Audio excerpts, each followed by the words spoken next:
Hi friends, welcome to Get the Max channel. இப்போ நம்ம வந்து என்ன பார்க்க போறோம் அப்படின்னா CBSE Maxல வந்து கிளாஸ் 12 ஓட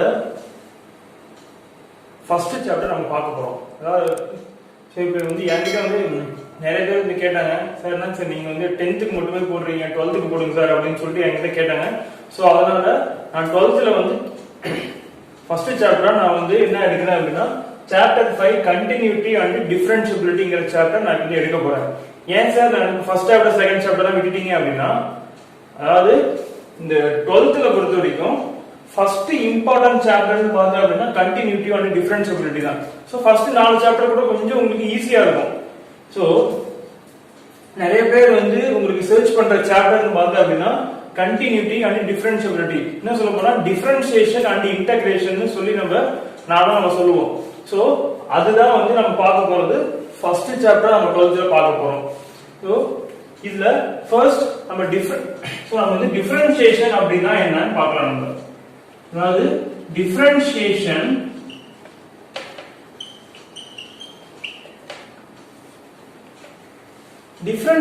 அப்படினா என்ன அப்படினா, இப்போ நீங்க பிசிக்ஸ்ல கூட படிச்சிருப்பீங்க directly proportional to or inversely proportional to அப்படினு. இப்போ directly proportional to அப்படினா one variable increases means the other variable also increases. இதே inversely proportional னா one variable increases means another variable decreases. So இந்த மாதிரி some concepts வச்சு தான் இந்த டிஃபரன்ஷியேஷன் வந்து உங்களுக்கு மேக் பண்ணிருக்காங்க. இப்போ let take y is a variable. அதாவது இதுல வந்து நம்ம எப்படி யூஸ் பண்றோம் அப்படின்னா ஃபங்க்ஷனா யூஸ் பண்ணுவோம் y. and then x வந்து இன்னொரு வேரியபிளா யூஸ் பண்றாங்க. சோ y வந்து வேரியபிளா யூஸ் பண்றாங்க, அதே x உங்களுக்கு வேரியபிளா யூஸ் பண்றாங்க. அதுல y வந்து இந்த வேரியபிளா உங்களுக்கு ஃபங்க்ஷனா யூஸ் பண்றாங்க. சோ இப்போ டிஃபரன்ஷியேஷனை பொறுத்த வரைக்கும் ஒரு ஃபங்க்ஷன் ஒரு வேரியபிளை பொறுத்து சேஞ்ச் ஆகும். அதாவது தி rate of change of one variable with respect to another variable. இது எப்படி சொல்லலாம் அப்படின்னா d by dx of y ன்னு அர்த்தம். அதாவது இந்த yங்கிற வேரியபிள் வந்து x பொறுத்து சேஞ்ச் ஆகும். அதுதான் வந்து என்னது டிஃபரன்ஷியேஷனோட மெயின் கான்செப்ட். சரியா? இப்போ இத பேஸ் பண்ணி some ஃபார்முலாஸ் இருக்கு. சோ அந்த ஃபார்முலாஸ் நம்ம எப்படி சால்வ் பண்றதுங்கிறது நான் உங்களுக்கு இந்த ஷார்ட்கட் மெத்தட்ல நான் உங்களுக்கு சொல்றேன் எப்படின்னு. சரி, இப்போ நம்ம வந்து என்ன பார்க்க போறோம் அப்படின்னா ஒரு ஃபங்க்ஷனை நம்ம டிஃபரன்ஷியேட் பண்ணா என்ன ஆன்சர் வரும் அப்படிங்கிறது நம்ம பார்க்க போறோம். இப்போ the first take any function as f of x. ஏன் இந்த f of x ல போட்டுருக்கோம்? y ங்கற ஃபங்க்ஷன்ல x ங்கற வேரியபிள் நம்ம யூஸ் பண்ணிருக்கோம், அதனால y f of x. இதே நீ என்னட்ட t ங்கற வேரியபிள் யூஸ் பண்ணிருந்தீங்க அப்படினா y f of t ன்னு வரும். அதாவது அந்த ஃபங்க்ஷன்ல நீ என்ன வேரியபிள் யூஸ் பண்ணிருக்கியோ அந்த வேரியபிள் தான் இங்க உள்ள f of x இல்ல f of t இந்த மாதிரி வரும்.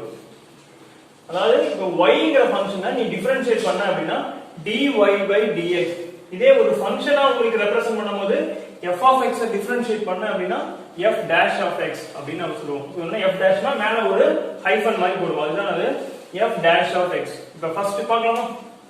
இப்போ first function if you differentiate a constant value அப்படினா if you take k, இப்போ constant value k நீ எடுத்துட்ட அப்படினா k வை டிஃபரன்ஷியேட் பண்ண அப்படினா you will get 0. அதாவது எந்த கான்ஸ்டன்ட்டை நீ டிஃபரன்ஷியேட் பண்ணாலும் உங்களுக்கு 0 ன்னு வரும் ஆன்சர். புரியுதா? நெக்ஸ்ட்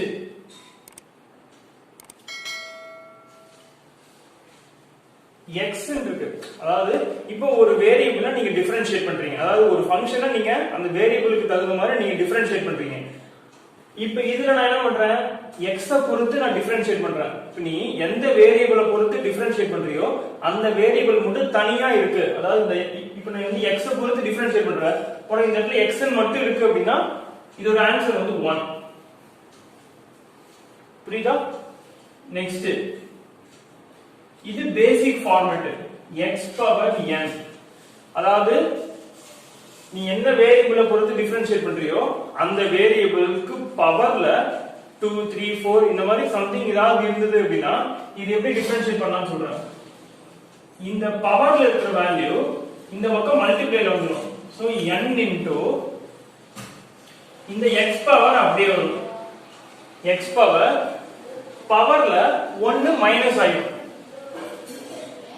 n minus 1 சரியா இப்ப என்ன சொல்றாங்க இந்த பவர்ல இருக்கிறது இந்த பக்கம் வேரியபிளோட மல்டிப்ளை ஆயிடும் and then பவர்ல 1 மைனஸ் ஆயிடும் அப்ப n into x power n minus 1 இப்போ ஒரு எக்ஸாம்பிள் x power 2 நீ டிஃபரன்ஷியேட் பண்ற அப்ப இந்த 2 இந்த பக்கம் வந்துரும் so 2 into x power 2 minus 1 so 2 minus 1 means 1 so 2 into x power 1 so 2x answer so இப்படி தான் எழுதணும்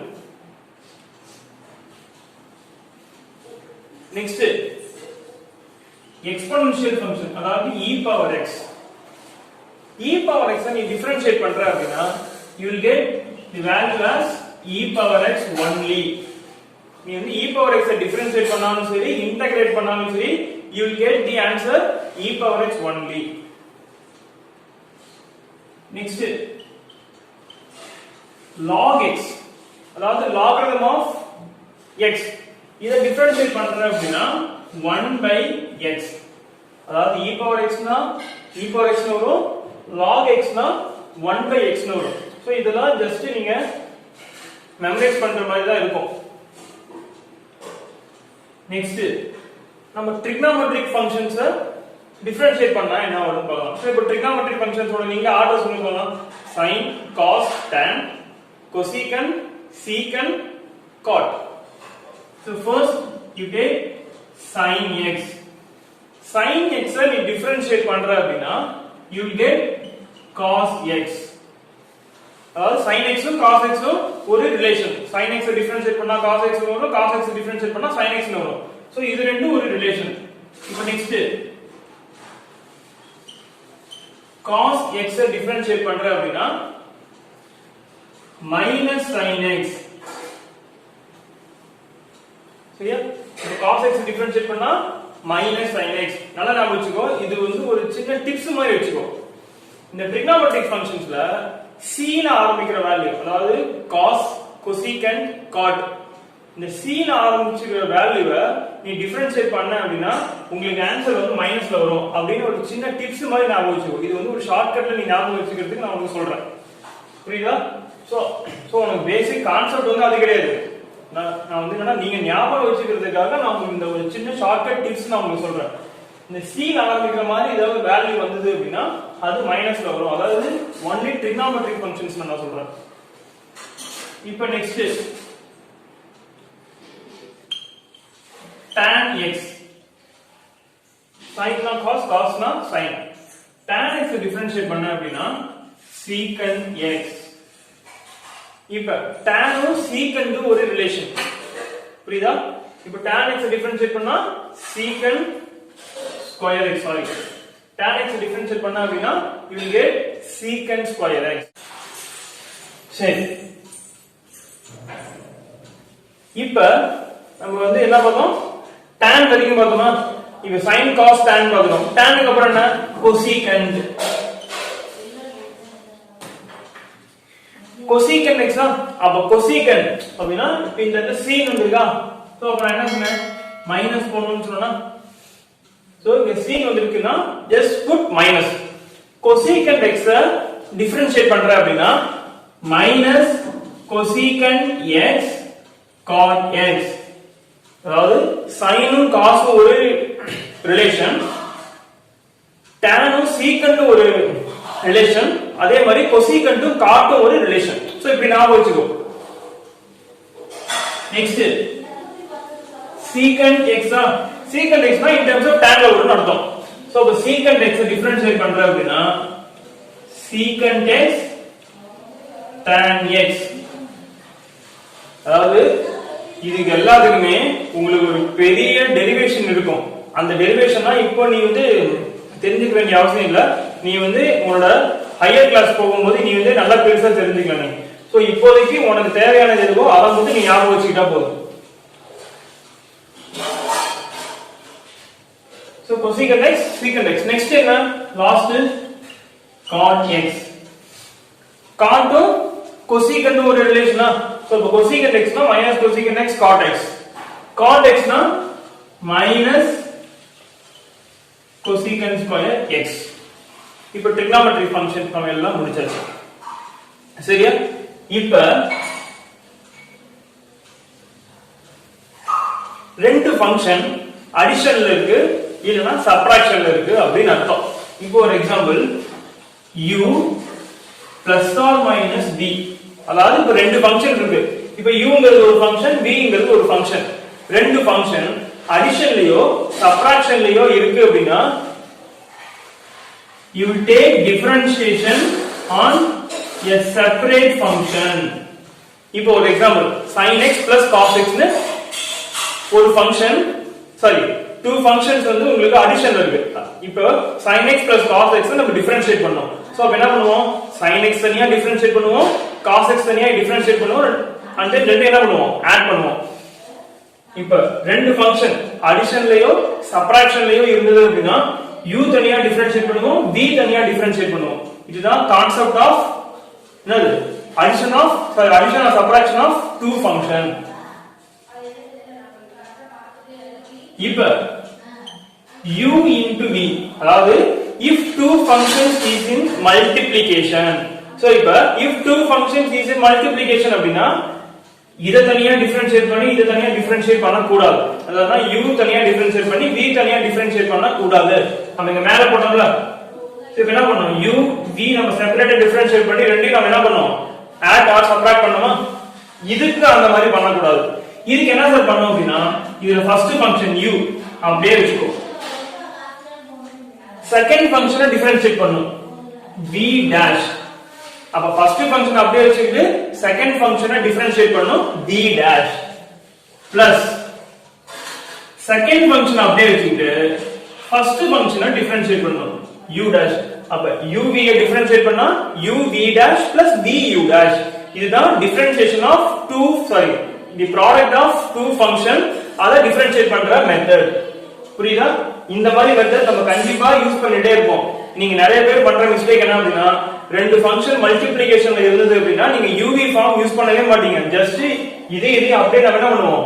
டிஃபரன்ஷியேட் பண்ணிட்டு மல்டிப்ளை பண்ணிட்டு போயிட்டே இருப்பீங்க. அப்படி பண்ற மெத்தட் கண்டிப்பா தப்பு தான். சரியா? இது எப்ப பண்ணோம்?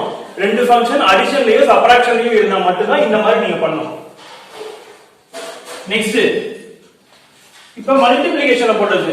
நெக்ஸ்ட் என்ன பண்ணனும்? டிவிஷன்ல பண்ணனுமா? So u divided by v form. இப்போ ரெண்டு ஃபங்க்ஷன் வந்து டிவைட்ல இருக்கு. இப்போ இதுக்கு எப்படி சார் போடுறது அப்படினா first whole divided by v square, அதாவது டினாமினேட்டர்ல இருக்கிற ஃபங்க்ஷனை ஸ்கொயர் பண்ணோம். இப்போ இது என்ன பண்ணனும்? ஃபர்ஸ்ட் டேர்ம் அப்படியே வச்சிட்டு செகண்ட் டேர்மை டிஃபரன்ஷியேட் பண்ணுவோம், பிளஸ் செகண்ட் டேர்ம் அப்படியே வச்சிட்டு ஃபர்ஸ்ட் டேர்ம் டிஃபரன்ஷியேட் பண்ணி ரெண்டையும் ஆட் பண்ணுவோமா?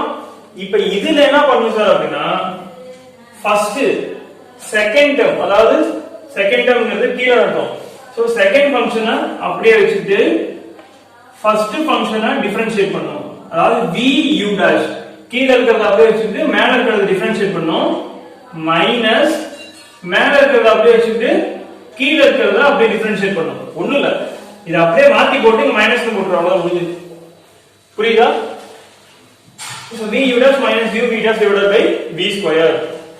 so டிஃபரன்ஷியேஷன் ஃபார்முலா அவ்வளவுதான். இன்னும் ஒரே ஒரு மெத்தட் இருக்கு. இன்வெர்ஸ் ட்ரிகோனோமெட்ரி ஃபங்க்ஷன் யூஸ் பண்ணி எப்படி ஒரு டேர்மை நம்ம டிஃபரன்ஷியேட் பண்றதுங்கிறது அது வந்து நம்ம அந்த டாபிக் போகும்போது நம்ம பார்ப்போம். இப்போதைக்கு பேசிக் டிஃபரன்ஷியேஷன் ஃபார்முலா இவ்வளவு. ரொம்ப ரொம்ப ரொம்ப சிம்பிள் தான். நீங்க வந்து பயப்படுற மாதிரி ரொம்ப டிஃபிகல்ட்டாலாம் இருக்காது, ரொம்ப சிம்பிளா தான் இருக்கும். just you have to remember the formula. So அந்த எக்ஸாம் எழுதும்போது இந்த ஃபார்முலாஸ்லாம் ஜஸ்ட் நீ என்ன பண்ணணும்? ரீகால் பண்ற அப்படினாலே போதும். சோ ஃபார்முலாவை மாத்தவே கூடாது எப்பவுமே. மெத்தட் அண்ட் ஃபார்முலாஸ் நீங்க என்னைக்குமே மாத்தவே கூடாது. இது ப்ராப்பரா இருந்தது அப்படினா you will get success in differentiation. சரியா? சோ இந்த வீடியோ வந்து உங்களுக்கு பிடிச்சிருந்தது அப்படினா லைக் பண்ணுங்க, கமெண்ட் பண்ணுங்க, தென் ஷேர் பண்ணுங்க, சப்ஸ்கிரைப் பண்ணுங்க. Thank you.